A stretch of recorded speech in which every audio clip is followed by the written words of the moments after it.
Hey guys, welcome. I'm Andrew Fazekas, the Night Sky Guy. I'm here. It's 11:30 p.m. and I'm testing out some new equipment and live streaming the night sky. So this is going to be really cool. This is thanks to my Vispera observation system, camera, telescope combo, and I thought I'd share this a little bit with you about what the night sky has to offer this time of the year for those of us in the northern hemisphere. I've got my planetarium program here opened. I'd love to hear, by the way, where you're watching from. That would be really cool. Check this out.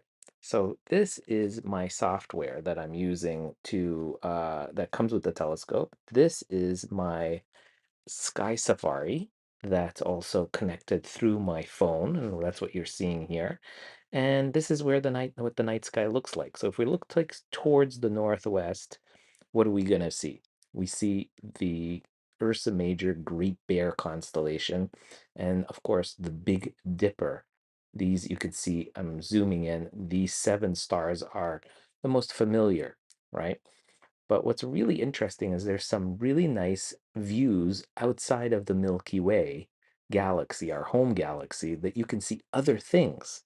And one of those things is what's called the Whirlpool galaxy. It's a beautiful galaxy, and you can see here, get some information of what it looks like. This is a high resolution, big giant telescope image of that. What's really cool, of course, is that this galaxy is 28 million light years away. So let's see if we can actually take a look using the software and see what we can come up with. Let me see if I can get there, and we can go, this is what it looks like through the software right now. Now, I've been taking an image of it 7 minutes. This is a live image of what's called the Whirlpool Galaxy.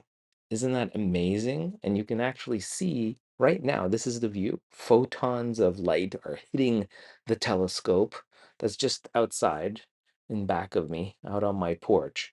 And this is a live view. Now it's taking multiple pictures and stacking them one on top of the other. These are live views, basically, from the telescope. What's really cool is you can see the spiral structure of the galaxy, M51, and it has its neighboring satellite galaxy, and there's like almost like a bridge of matter that connects the two. You can see it as I'm zooming in on the this live image. Now, the image itself is getting better and better every 30 seconds or so as it's stacking it. But isn't this amazing? We're looking back in time almost, I would say, something, what is this? Something like 28 million years back into the past is what we're seeing. That's how long it's taken the light from this galaxy to reach us here on Earth. It's really incredible. And as I said, this little galaxy is, this is a high resolution image of it. And in the sky, it's just off the edge of the last star in the handle of the Big Dipper. So if I zoom out, you can see the handle of the Big Dipper is right there, and the Whirlpool galaxy is just off the last star called Alkaid. And that's where this telescope is pointing to right now. Let me just go back there. You can see that's the live image of, and it's updating it, so you can see. I think that's pretty cool. I wanted to show you guys this new way of doing um, astronomy, backyard astronomy. It's another way of doing it. It's not the same as actually looking through the eyepiece, but it's a great way to share what the night sky it looks like, specifically deep sky objects look like through a small telescope. And I think it's amazing that you can see a spiral structure. This is like a classical view of the face on of a spiral galaxy. And I can see folks, David's from Florida joining. Welcome, David. And I'd love to hear who else is on here, who's actually watching. as well, this live stream. Again, this is the Whirlpool Galaxy, and there's other things too. If we go back to the um, the planetarium program, we can see that there is something else. There's something called the Sunflower Galaxy right here. And we can try to take a look at that one as well. The Sunflower Galaxy is 29 million light years away. It's also known as M63, and it's in the constellation Canis Venatici, the Venetian dogs, which is just underneath Ursa Major, the Great Bear. So we can go back to the software that drives the telescope, the Vespera telescope, and we put in sunflower. Where do we want to go? We want to go see next one. We want to see, let's stop this observation first. We stop that one on the Whirlpool Galaxy, and now we want to go see the sunflower, M63. There we go. And we can go observe. Let's see if it can go find this. It's going and looking for it. It's tracking, checking position accuracy. So it's all automated. This is what's so great about the Vespera telescope. It's an automated telescope that does all this work for you. So all you do is basically tell it where you want it to go, what object, and it does all the work for you. So it's really a really interesting contraption. Now it says it's checking position accuracy. So we'll see. Hey, Kenneth from Ohio. Glad you can join. Trying out some new equipment, seeing how things work. It's just something fun. And we're waiting for that to come in. Checking position accuracy. Let's see.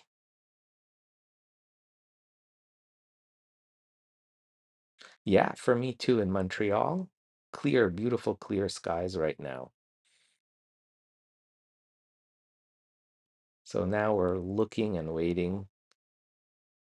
This is called the Vespera. I'll show you a little ad for it. It's really, really neat. I guess while we're waiting, we can do that. Let me show you here. Over here. So check this out. It's just a little ad that I found for the telescope.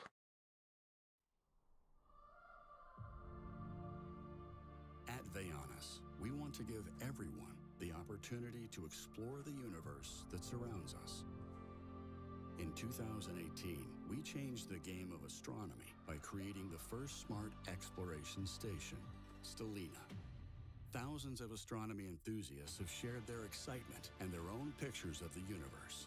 And here it is. C'est pour vous présenter une technologie folle. They have a very cool product with their Geographic GPS.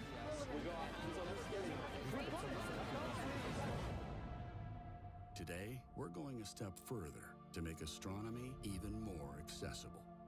Today, we introduce Vespera.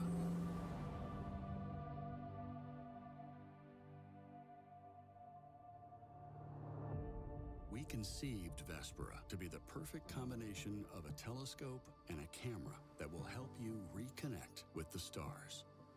Observing and capturing the wonders of the cosmos can be difficult. People often say telescopes are challenging to use, heavy and cumbersome. With Vespera, that's no longer the case. Designed for you to share space observations with your loved ones in real time, we opted for the most comfortable eyepiece, your mobile device, combined with our app. You can now take your own photos of the moon, galaxies, nebulae, and so much more. Vespera only weighs 10 pounds, is 15 inches tall, and can fit in your backpack. It is time for you to go explore the world and experience breathtaking outdoor adventures.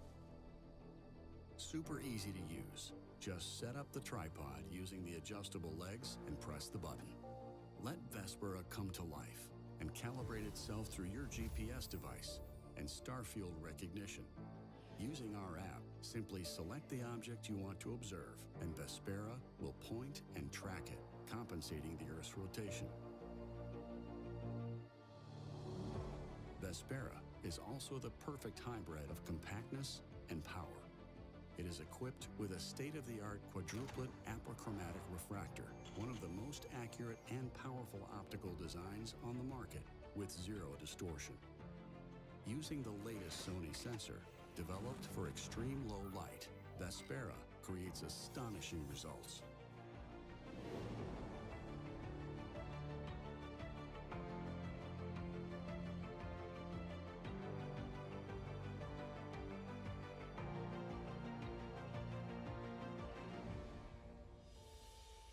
But the real magic behind Vespera relies on its intelligence, made possible by our team of engineers and software experts. We designed the most advanced, autonomous, patented image processing algorithm, allowing you to get mind-blowing pictures. While photographing, Vespera only keeps the best shots and stacks them on top of each other, revealing the brightest and sharpest images possible. To guide you, we designed a super user-friendly app. You'll get personalized recommendations on what to explore according to your geolocation and the astronomical calendar. Choose your destination among our catalog of celestial objects and learn along the way with our educational content. Capture your discoveries and share them with the world. Hi, I'm Terry Virts, former NASA astronaut and commander of the International Space Station. When my kids were growing up, I really wanted to share with them my love of astrophotography and of the sky. So we would go out and look at the sky, see the constellations, see the moon. Honestly, it was easier to bring out a pair of binoculars than it was to drag that 75-pound, or 35-kilo telescope outside. And that's really the genius of Vespera. It's very easy to move in and out. It's much lighter than a real, big telescope. And it gives you an endless limit of things to look at in the sky, whereas a normal telescope, it's kind of like you got the moon, you got a couple planets, and then you're out of things to watch. So I think it's really something that's going to revolutionize the way you see the night sky. Hi, I'm Scott Kelly, former NASA astronaut. I will never forget the first time I flew in space. It was a mission to repair the Hubble Space Telescope. And ever since that flight, I've just been fascinated with what Hubble has shown us about our place in the universe. My hope is that Vespera, having this own exploration station that you can take with you wherever you go, can maybe inspire your children to go further, to challenge themselves, to reach their dreams. Standing on the shoulders of giants who came before us, we invite you to be part of space exploration history and to write the next chapters together.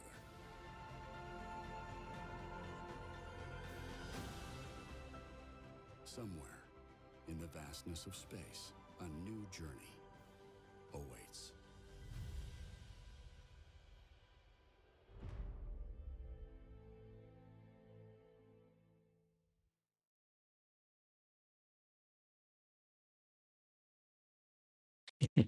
So, guys, here we are. This is the live picture right now from my telescope, the Vespera telescope that you just saw the ad for. So now I hope you understand what the equipment is that I'm using, and it's a lot of fun. I like to use lots of different kinds of equipment. This is the one that I'm just happen to be using right now, and I'm just having a lot of fun. And I thought I'd enjoy, sharing some of this stuff that I'm seeing. Now, what I have here is a globular cluster. We were looking at a galaxy before. Turns out that I was going to look for the sunflower galaxy, but the I've got trees in the way from where it is. So I try to point to something else. And this is a really neat deep sky object. It's called a globular cluster, and its name is M3.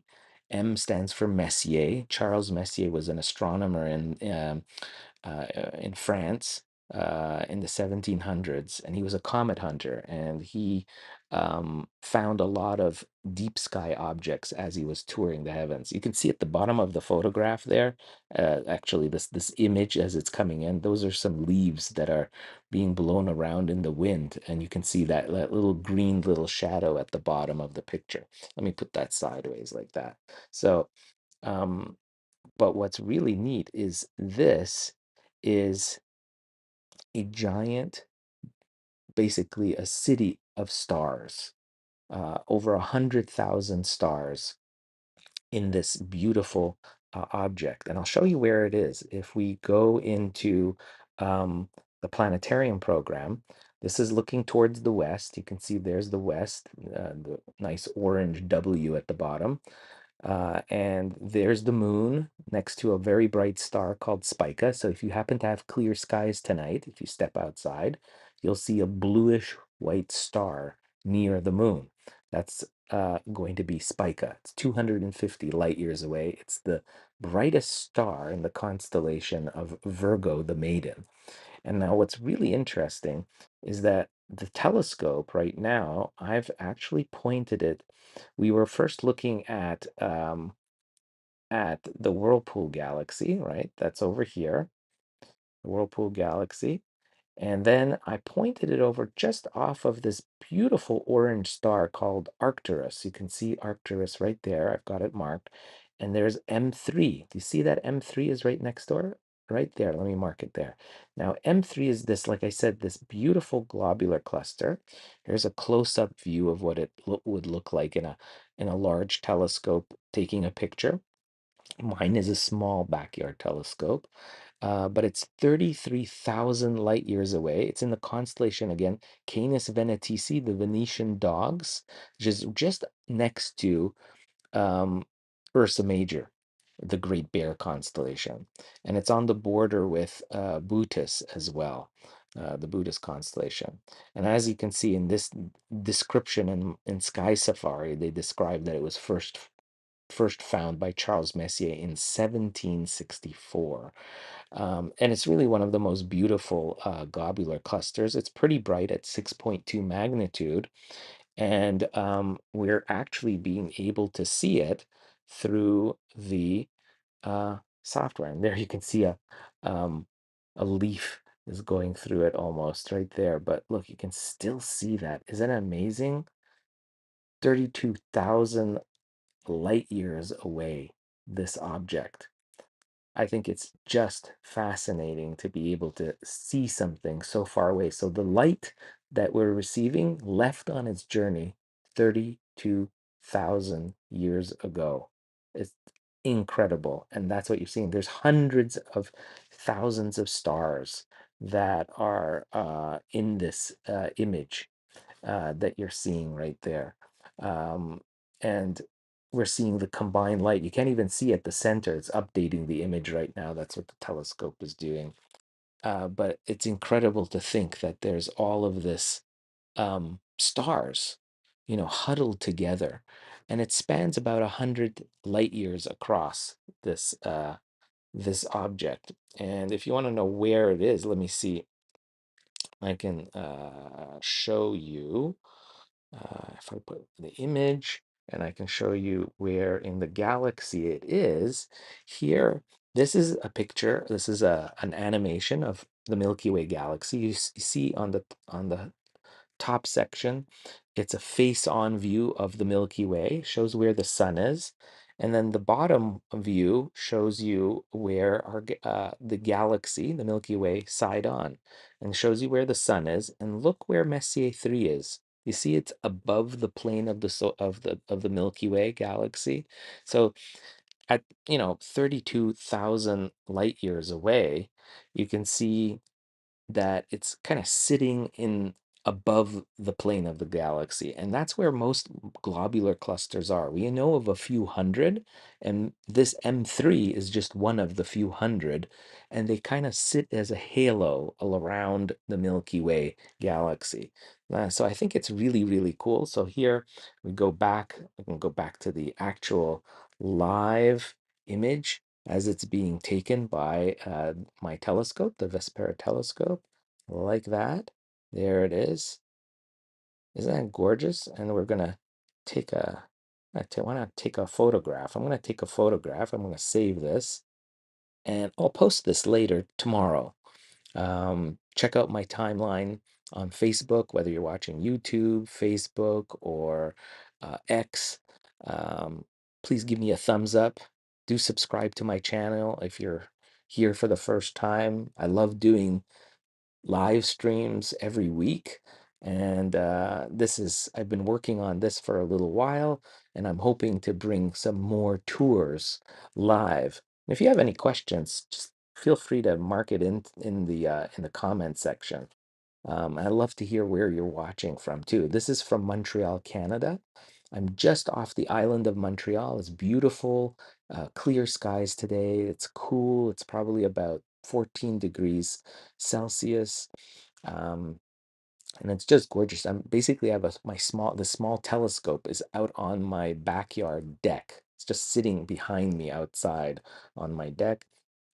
And I'm just sitting inside here, connected to the telescope through my Wi-Fi connection, and showing you an object 32,000 light years away. I think it's mind-blowing to think about what you're seeing. You can zoom in. You can start beginning to see some of the individual stars surrounding the core of this. And imagine from one end of this object to the other side, it takes 100 years for the light from a star maybe that's on one side for that starlight to reach the other side of this object. Remember, this object is huge, and it's made up of thousands and thousands of individual stars. Oops, hold on.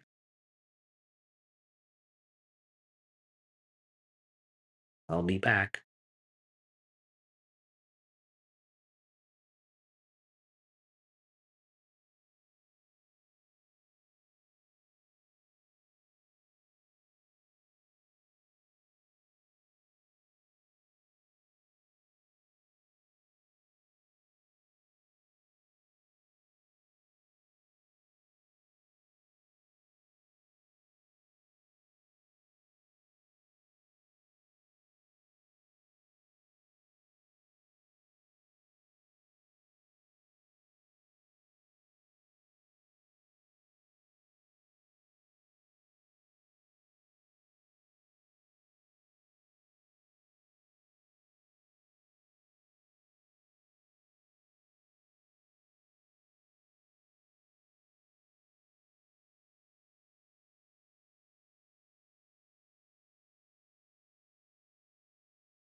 You guys won't believe what happened. I had a raccoon that just came by my backyard deck,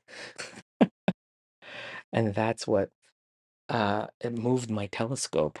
So I don't know if I can actually get this back.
Okay, and looks like it's working. We're looking at the Hercules cluster. Hopefully it'll be capturing the image in a second.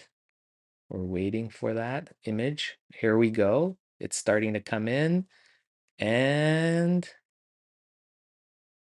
there we are.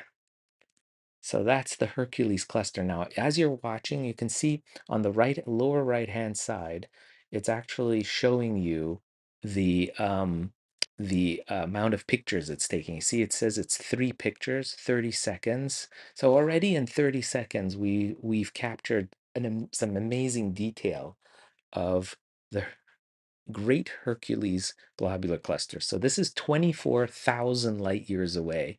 This is live images, photons hitting the image sensor of my telescope just a couple of feet away from me. And it's showing you what it looks like. It's 100 light years across. Hey, Monica, I see you're watching too. Where are you watching from?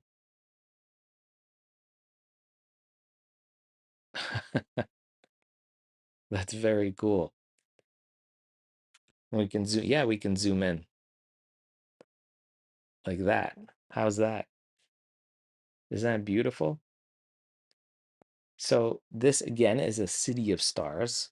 Imagine we're talking about something that's 24,000 light years away, and it's 100 light years across. And it contains hundreds of thousands of stars. And this is a very famous one too. It's probably one of the most famous of all globular clusters for amateur astronomers. I'll show you where you can actually find this. So we're actually looking at the sky tonight, right now, the Hercules constellation. You see where it says in orange zenith? Zenith means it's straight above our head. So I'm in Montreal, Canada. The view is pretty much the same across Central North America, similar views as this. And there's Hercules, and we'll zoom in on it. The Hercules constellation is known for particularly what's called the keystone central chest area of this mythological figure. And the 4 stars are here. I'll mark them out. There's 1, there's 2, there's 3, there's 4. And it kind of has like this lopsided rectangle. But if you look between this star and this star, the right side of that rectangle, look, there's something here called the Hercules cluster. This is what we're looking at. So this is what is here. This is the live image of the Great Hercules cluster through this telescope that's coming in right now. We've already been observing it for almost 3 minutes, and we've collected 17 images. And this is a collection of a composite of those images that are being taken every 10, 20, 30 seconds. Isn't that amazing that we can actually collect and see this? I think it's incredible. This is live coming in from the night sky tonight on June 16th, Sunday, 2024. And we're watching this together wherever you are around the world. I'm so happy you're here. And it's so exciting to be able to show this and share this wonder of the night sky, the great Hercules cluster. It's a really incredible um, object. To see it through binoculars, it looks like a little fuzzy cotton ball that's very, very small. But you can see if you have a telescope, you really get to see it in all its beauty. Look at those individual stars. I can kind of zoom in on this live image. Again, you're watching a live image that's being stacked. That's why I see it kind of bounces back because there's a new image. This is the newest image.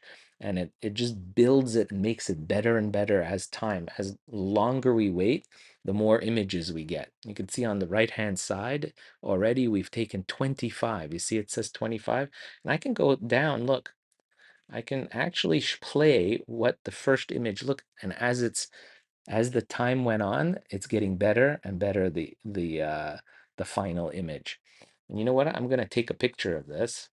I'm going to save this, and I'm going to share this tomorrow as well. So we'll have a picture of the Hercules cluster. We also looked at M3, right? And we looked at the Whirlpool galaxy as well.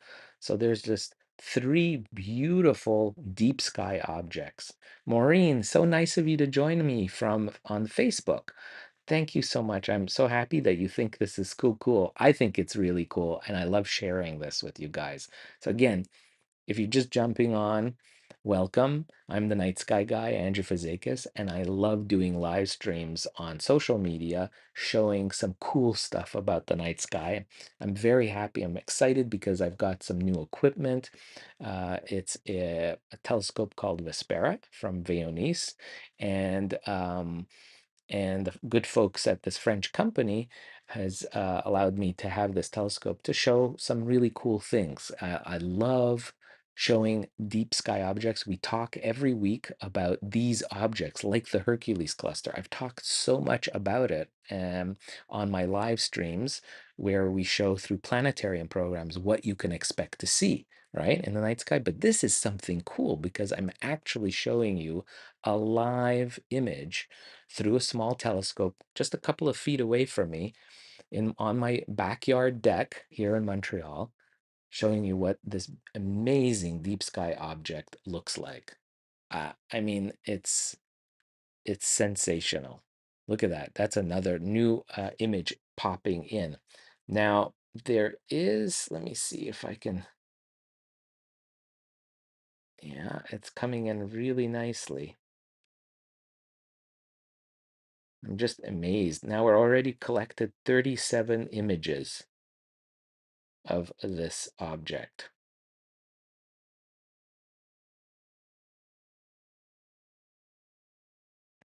So that's M13. M13 that we're looking at. Now we're going to see what else there is. Let me see. We're going to take a look to on our planetarium program.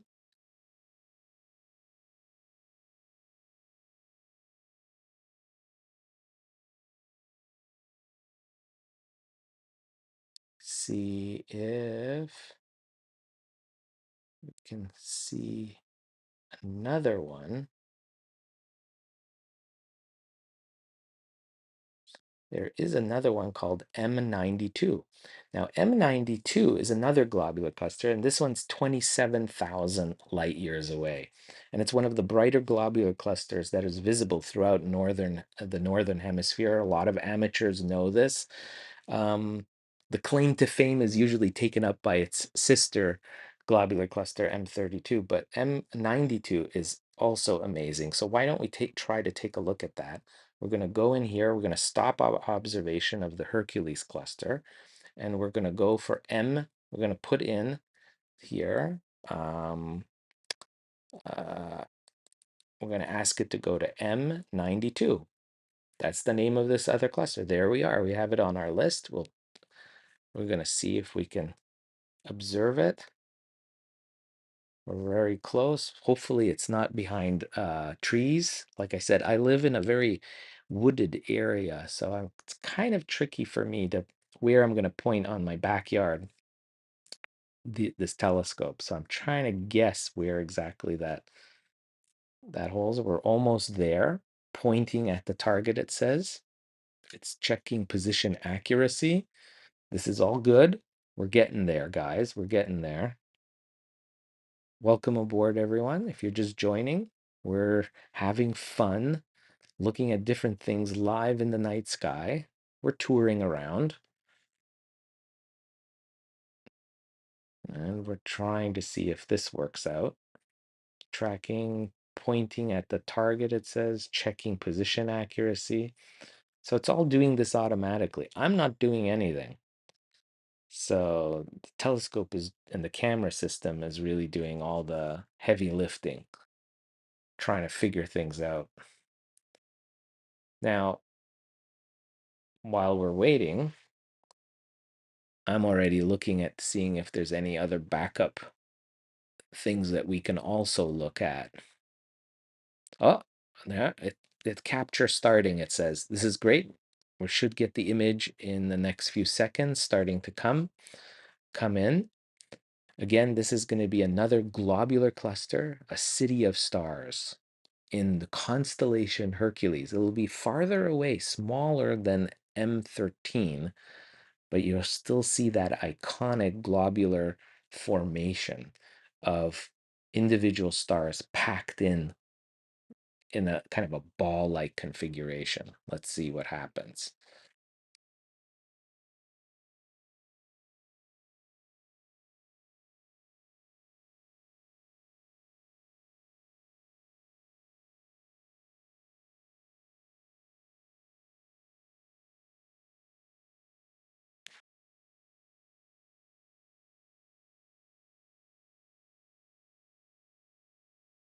Well, we're still waiting. It says capturing image.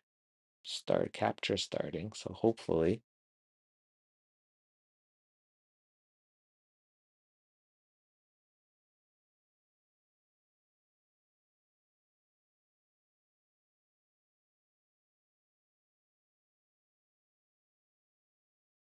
Still in the waiting mode. Oh, here we go. Here comes the picture. Here comes the picture, guys. Let's see. Whoa, there we go. Our first glimpse at M92. Hey, look at that. Look at that. There she is. What a beauty. And so, again, what are we looking at? We're looking at, you see, there's all these individual stars, and they seem to really concentrate at the center, right? That's the core. Again, this is a three-dimensional object. So we're looking at it, from one direction, but this is uh, uh like as the name suggests, globular. It is like a ball, really, a ball shaped configuration of hundreds of thousands of stars, many of them compacted at the center. Now, it's even the center is kind of burnt out. You don't see the individual stars except on the edge around the core. But it's amazing to think even at the center where it just kind of all blurs into one view, there are individual stars that are over a light year apart in some instances. There are great distances between them.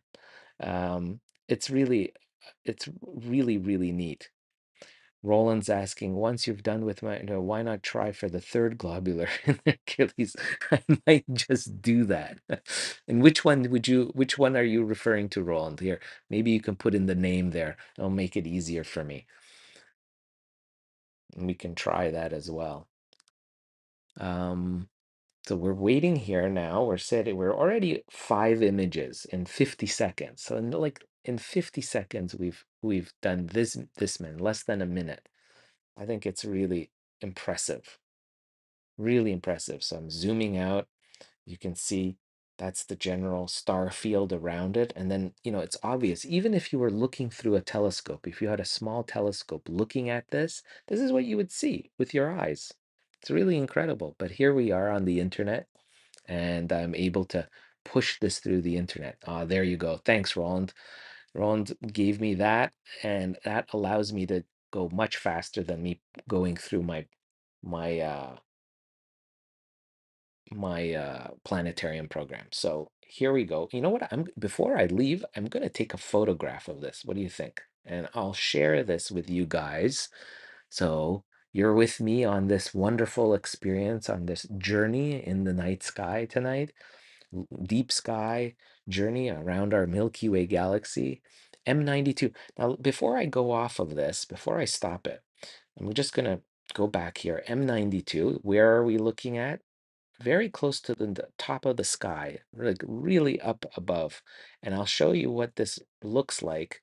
Let me see if we would be able to show it on the galaxy view. And there it is. You can see that Messier 92, compared to where the sun is, you can see where the sun is inside the galaxy on the edge-on view there.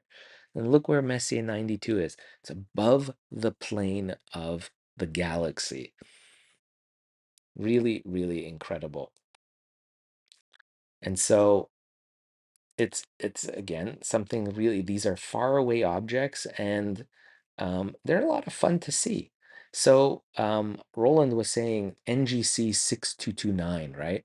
So for those of you that are not that familiar with the sky, that is another globular cluster, the third one that amateur astronomers like to view. And there it is. It's not too far away from M92, but it is actually a lot farther away. It's 99,000 light years away, almost 100,000 basically light years away from us. It is um, farther above the plane of the solar system. Look, I have to zoom out. There's our Milky Way galaxy edge on, and that's where NGC 6229 is located. So how about we go back to the telescope view? There we are. And then what we do, we're going to stop this observation. We're going to go, okay, stop it. Let's go and hunt down this next object. And this is even farther away. So my expectations is that you're going to see it much smaller. So I'm typing it into my phone. That's how I'm controlling the telescope. That's what you're seeing is my phone screen. I'm going to go observe.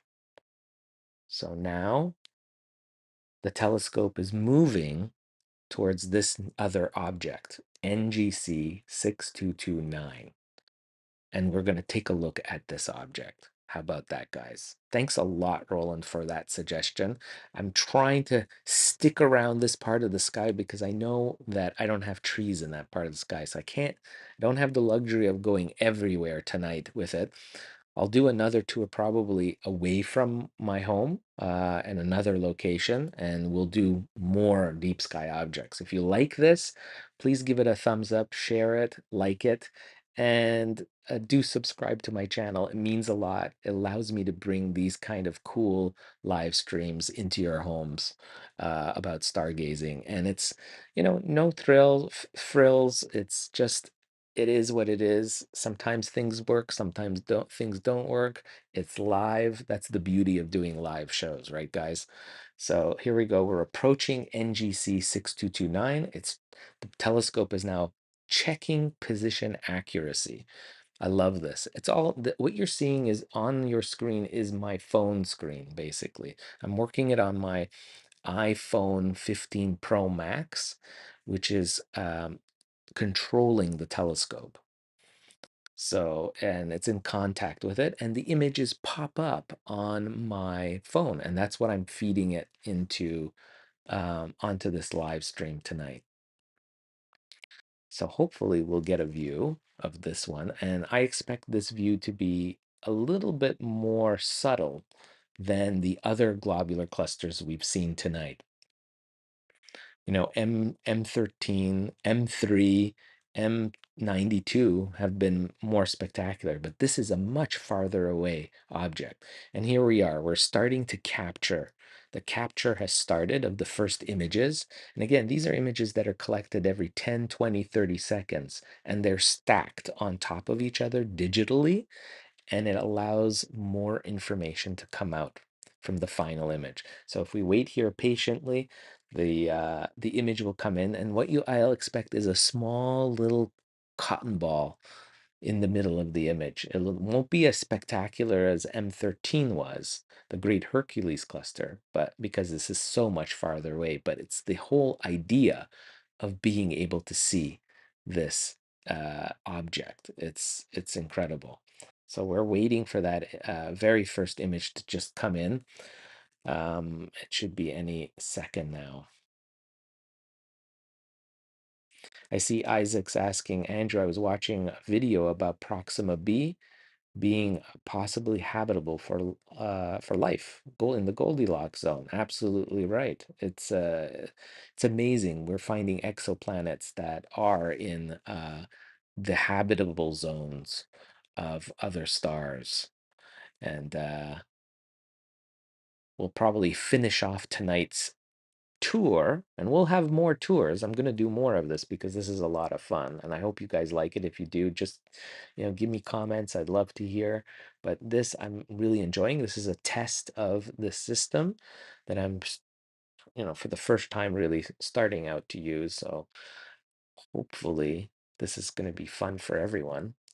And if you'll enjoy this, it'll be a lot of fun. I'm still waiting for this image to come in. Come on. But it is a very tiny image. I'm sure it is. So hopefully it comes in. Says it's capturing. And meantime, let me see. We're looking at almost straight overhead. This is the image of in the planetarium program M62 NGC 6229 is what we're looking at. And it's a ninth magnitude globular cluster appearing in Hercules. It's 99,000 light years from our solar system, and its physical diameter is 130 light years across. So it's a pretty big structure in space, but it's very, very far away. It looks like it's having problems actually finding this one. It was capturing it, but I'm suspecting it might be in my line of trees that I have in my backyard, unfortunately. Ah, Roland, we really wanted to see this one, didn't we? My raccoon, I, it made a big sound before, and I had to run out to see it. That's why I kind of left the live stream for a minute. You never know. I mean, I live in a forested area, so I have lots of different animals, and my telescope is just sitting there by itself. Okay, so now we're getting capture starting again, so hopefully we'll get something. You never know.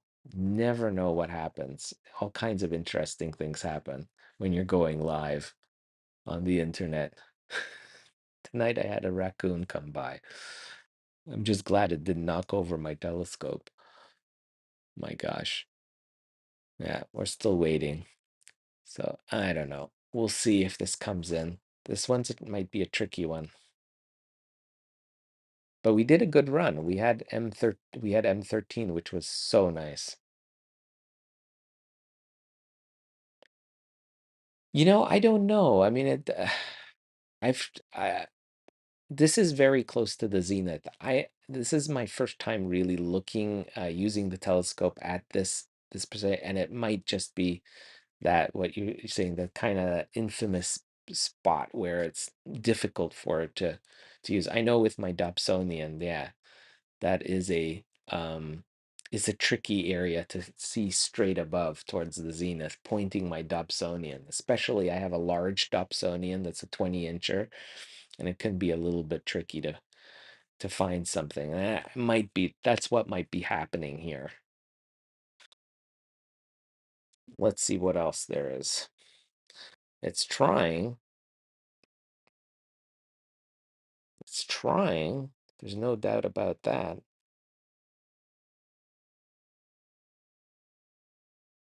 Okay. Uh,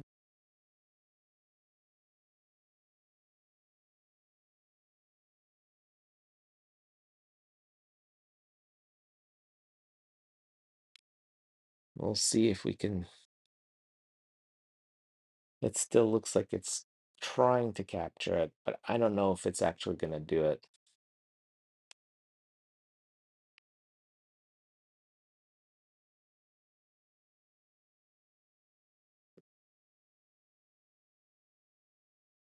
Still saying it's capture starting, but I think it's having a problem with the fact that it's straight overhead, which is a very tricky place to point at your telescope to. Ron says it's on a fork. Yeah, that would be easier, wouldn't it? Mine's on a typical Dobsonian mount, the Lazy Susan. Yeah, let's see what else we can see. Yeah, it's checking position accuracy. So Roland, I think you're absolutely right. I think that's the problem with it. So if we go back here, let's see if we can see the Ring Nebula. I don't know. Let's see. Ring Nebula, M57, right? Let's see. We're going to go there and see if we can see this nebula. Might be a little tricky. M56, yeah, that's also a good one. Let's see. Hey guys, if you're just joining now, I'm Andrew Fazekas, the Night Sky Guy. I'm here in Montreal, Canada, using a new small little smart telescope. It's a observation station slash camera with a CCD chip on board, and it's got its own GPS and everything, and it finds things and gives you live images basically of these different things in the sky. I'm trying testing this out today. You're along for the ride with me, testing different things. It's on my deck behind me. I live in a forested area, so I don't know. Some destinations are not going to be visible simply because of the tree line. Others are working out fine. We've already seen tells some beautiful some really beautiful galaxies. We've seen globular clusters as well, which has been a lot of fun. And now we're trying to see a nebula. We're going to see if we can see it. I don't know.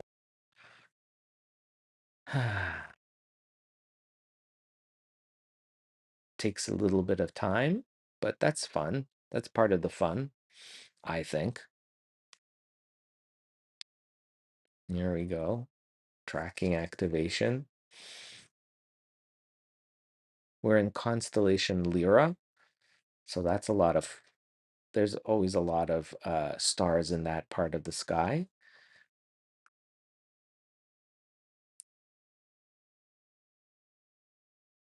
Oh, it says capture starting. That's a good sign. We'll see. Now, this is a very, very, very small target. It's not a big thing, it's a small thing, but it's pretty neat to be able to see it. And what it is, here we go. It's going to come in any second. It's building the image. This is the first image that we're going to get. There we are. Bingo. You see that little dot? There we are. Very close. There we are. We're getting this view of the Ring Nebula in color. So, folks, what you're seeing here is the death of a star that is around the mass of the sun. It was once the mass of the sun. This object is around somewhere around 1,500 to 3,000 light years away. We're not exactly sure of the distance, but that's generally around 1,500 to 3,000 light years away. And what you're seeing is kind of like a puff of gas and dust that has been let go of from a dying star. And it's produced what looks like kind of like a donut ring, right? That's what it looks like. It's building the images. So that's why it's popping, it always goes back to a small. I zoom in and it goes back small because it's stacking the images. So this image right here is we're already built based on 7 individual images that have been stacked together, and we've been watching it for only a minute. So this is pretty much near live views, and you can see even the coloration. It has red around the edge, yellow, and green. Then if you look very, very, very, very closely, there is this tiny hint of a little dot at the center. Do you see that? That is a white dwarf. That is the hot, naked core of this dead star that has let go most of its atmosphere. This is what will happen to our sun in about 5 billion years from now. So our sun will one day die, and when it does, it lets go in the process of its death, it lets go of most of the atmosphere and produces a kind of like a smoke ring, a bubble, actually. It's a three-dimensional object, but we see it kind of in 2 dimensions when we look up in the sky. And that's what forms this, what looks like a donut ring. It looks like a little donut in the sky. And at the center, if you look very closely, I'm zooming in, there is an image of a white dot. That is the white dwarf at the center of this gas bubble. And it's basically the naked white core of this long dead star. Isn't that incredible? And where we're watching, just to show you, in the sky.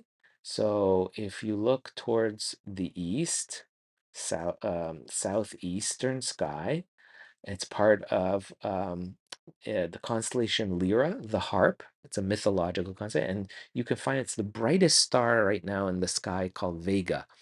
It's part of it's one of the points of the 3 points of that make up um, the northern triangle, the summer triangle, I should say, right? So you've got the Altair, Deneb over here, Deneb, and there's Deneb, and then there's Vega, and this